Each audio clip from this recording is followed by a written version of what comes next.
What's up? Back at you in the field, looking at another lot. Student bought it to me. Definitely gonna buy it. Me and my partner out here. It looks very, very good. We're across the street. So as you can see, this rock right here. My partner said we would probably have to dig test pits because we do not want this lot to have bedrock. Okay. He's saying that ain't good. So as you can see, we're walking a lot right now. Another site we got, ladies and gentlemen. As you can see, my partner is the Chop King. This right here is what you call a value add play. He subdivided and subdivided and subdivided, did some site improvements. We got a little over 4 acres on the bottom of this hill. The type of deals my partner does, very, very creative. That's why I partner with him.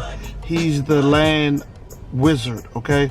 So if you want to do these type of deals and you find this type of dirt, look no further. We're looking for acreage with water and sewer and a lot of frontage. Thank you. Thank you.